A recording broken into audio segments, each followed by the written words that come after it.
name is Kat, and today I want to talk about some of my recent reads and some of my upcoming reads, the books that are currently at the top of my TBR. I have 8 books to talk about today, some new releases, some older releases, and even a reread in here. Let's get into it. So the first book I want to talk about is The Sky Blues by Robbie Couch. This was the BOOKSPLOSION Book of the Month pick for April. We're working with Simon & Schuster on this one, and the live show discussion has already happened, so I'll link that down below if you want to hear all of my spoilery thoughts about this book. This is a debut YA contemporary. It's a queer coming-of-age story. Our main character is a teenage boy named Sky, who is openly gay, but in his small town, he generally finds it easier to just avoid attention and stay out of the spotlight. But by the end of his senior year, he feels like he's ready to make a splash and do something bold. He's planning this elaborate promposal where he's going to ask out his crush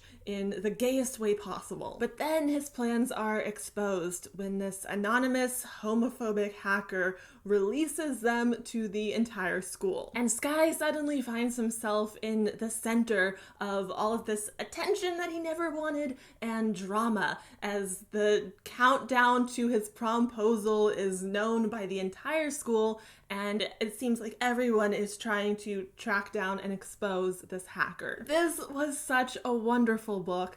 I loved the main character, Sky. His voice was so great. I loved the themes that the story explored, like friendship and family, and especially found family. The cast of characters was fantastic. They were all so much fun to hang out with. And for all of the aspects that were heart-wrenching, like with all of the homophobia that Sky has to face, there were also so many parts that were just lovely and heartwarming, like all of the love and support that Sky finds in the people around him. So yeah, this was a fantastic book, and if the premise sounds like your kind of thing, then I would definitely recommend checking this out. Next up, I have here Happily Ever Afters by Elise Bryant. And this is the BOOKSPLOSION Book of the Month pick for May. I'll put all of the read-along info down in the description below if you want to join us. This is another YA contemporary debut that came out earlier this year in January, I believe. In this book, we follow a 16-year-old girl named Tessa, who is an aspiring author. She wants to write swoony love stories about girls that look like her because she rarely sees herself reflected in the pages of the romance novels that she loves. When Tessa is accepted into this prestigious writing program, she's excited to finally let her story shine. But when she goes to her first workshop, the words are just gone. She has found herself with a major case of writer's block. Fortunately, her best friend has a solution. Tessa just needs to go out there and have her own love story for inspiration. Equipped with a list of romance novel-inspired steps, Tessa sets off to find her own happily ever after and to re-spark her inspiration. This sounds so fun and so cute. I adore books about aspiring writers, and especially with this sort of rom-com vibe that I get from this one, I am very excited to give it a read. The next book on my TBR is The Lucky List by Rachel Lippincott. This is an upcoming release. It's out on June 1st, and it is the BOOKSPLOSION Book of the Month pick for June. We're working with Simon & Schuster on this one. In this book, we follow a teenage girl named Emily, whose mom passed away 3 years ago, and nothing has really felt right since. And now, the summer before her senior year, things are worse than ever. She's wrecked things with her boyfriend, and her dad is selling her childhood home and giving away all of her mom's possessions. The only friend she kind of has is a girl named Blake, who she barely knows because Blake just moved to town. But then Emily finds her mom's senior year summer bucket list, and with Blake's encouragement, the two of them set off on a journey to accomplish everything on the list. And as Emily starts to feel closer and more connected to her mother through doing the things on this list, her bond with Blake also starts to develop into something that she wasn't expecting. And suddenly, Emily has to deal with accepting this secret part of herself that she never got the chance to share with the person who knew her best. This sounds like a wonderful book about family and grief and also self-discovery, learning who you are. From the synopsis, it sounds like there is a romance between Emily and Blake, which is a big selling point for me. If you can't tell by this point in the video, I've been on kind of a contemporary kick lately. I just want all of the contemporaries, and bonus points if they're queer. And next up, I want to talk about Spoiler Alert by Olivia Dade. This was such a fun read. If you watched my last book haul, then you know that I picked up this book for a very specific reason. Basically, I've been researching a specific trope, the secret online identity trope. You know, the trope where two people know each other in real life, and they also know each other online, but they aren't aware of that connection at first. In this book, we followed two main characters. The first is Marcus, who is an actor on one of the biggest shows on television, and he is not a fan of some of the liberties that the showrunners take with the book source material. So he writes fanfic about the book characters over the show characters. And if that bit of information ever got out, his career would be ruined. Then we also follow a woman named April, who is a huge fan of the book and show,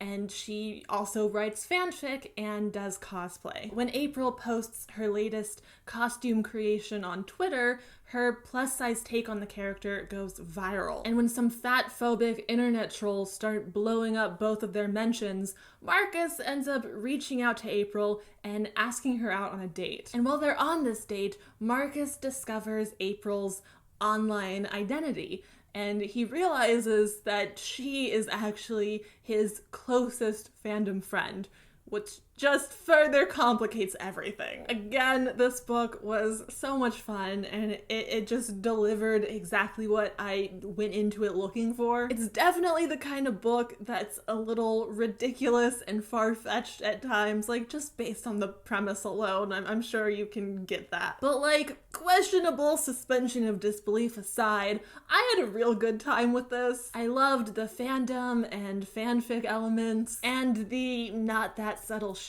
against the Game of Thrones showrunners. Also, as far as my trope research goes, I feel like this was a good pick. Like, it gave me some good insight on this trope. But yeah, I actually have a lot of thoughts about utilizing this trope, so I might do a full video on the results of my trope research once I make it through the rest of the books that I mentioned in my haul. Next up, I have here Geekerella by Ashley Poston. This was a reread for me and just really cemented how much I adore this book. I picked it up again because of my secret online identity trope research. It was interesting reading this right after I read Spoiler Alert because the two books have some interesting parallels. You know, both of them are celebrations of fandom, and they both follow an actor and a fangirl who connect. Geekerella is much more grounded and believable in my opinion. Like, the actor, Darian, is trying to get a hold of the people who run this convention, and Elle's parents used to kind of run the convention. So he texts this number and he gets in touch with Elle. And from there, they develop a texting relationship, not knowing who is on the other end. You know, until we get the reveal. The reveal is one of my favorite aspects of this trope. But yeah, I have more thoughts that I'll share in the trope research video when I get around to that, so stay tuned. Next up on the TBR is Honey Girl by Morgan Rogers. This is another contemporary debut novel, though this one is not YA. In this, we are following a woman named Grace Porter who has recently completed her PhD, so she goes on a girls' trip to Vegas to celebrate. Now, Grace is a straight A, hardworking high achiever. She's not the kind of person who goes to Vegas and gets drunkenly married to a woman whose name she doesn't even know, but that is exactly what happens. Back at home, she's dealing with her parents' expectations and the struggling job market and her feelings of burnout. So she decides to escape it all. She leaves Portland and goes to New York to spend the summer with the wife that she barely knows. And this summer in New York is just what she needs to re-find herself and to also fall in love with her wife. But of course, Grace can't escape the reality of her life back home forever. and eventually it comes crashing back to catch up with her. This sounds so great, and I have heard so many good things about this book. Also, accidental marriage is another trope that I really enjoy, so I cannot wait to give this book a go. Next up on my TBR is Cool for the Summer by Dahlia Adler. Yet another YA contemporary with bonus points for being queer. In this book, we follow a teenage girl named Laura, who for her 3 years of high school has had her eyes set on one person. Chase Harding, this super hot football star who is only now starting to pay her attention, and maybe he's actually flirting with her, and it's everything she's ever wanted. Except Laura is kind of haunted by this memory. She spent this confusing, romantic, strangely perfect summer with a girl named Jasmine. And this memory collides with her reality when Jasmine shows up at Laura's school. Laura is on the cusp of everything she ever wanted with the boy of her dreams. So why can't she stop thinking about the girl she spent the summer with? This book is a very recent release. It just came out this week, so I haven't heard too many reviews about it. But to be completely honest, it only took 3 words to sell me on this book. And those words were bisexual love triangle. Like, I'm in. I'm so in. And the final book on my current TBR is The Soulmate Equation by Christina Lauren. I am trash for soulmate stories. Like, this is another trope that just instantly you have my attention. This is another adult contemporary, though maybe there's like a little dash of a sci-fi edge. In this book, we're following a single mom named Jess, who has kind of given up on the dating world. But then Jess hears about this new matchmaking company that uses DNA to find your soulmate. And the reliability of like science and numbers is something that Jess understands. Or at least she thought she did before she learns that her test shows an unheard of 98% compatibility with the creator of this matchmaking service. And now Jess can't even trust numbers anymore because she knows this guy. He is stuck up and stubborn, and he's definitely not her soulmate. But if this match is proven successful, it will give this company so much credit and like send their stock to the moon. And Jess is kind of struggling to make ends meet, so when the company offers to pay her to just give it a chance, just get to know him a little bit, Jess isn't really in a position to turn that down. So Jess reluctantly goes along with this, and she begins to realize that there might be more to the scientist and the science behind finding a soulmate than she initially thought. I've only read a couple Christina Lauren books,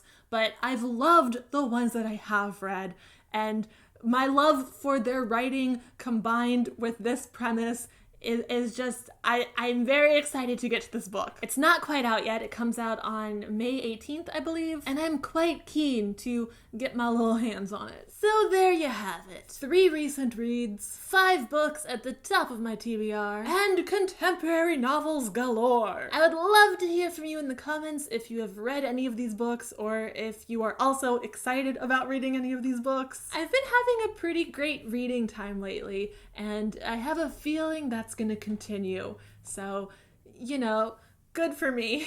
Anyways, that's it for this video today. So thank you so much for watching. I hope you enjoyed it. I hope you have a wonderful night, and I will have another video up soon. So I will see you then. Bye!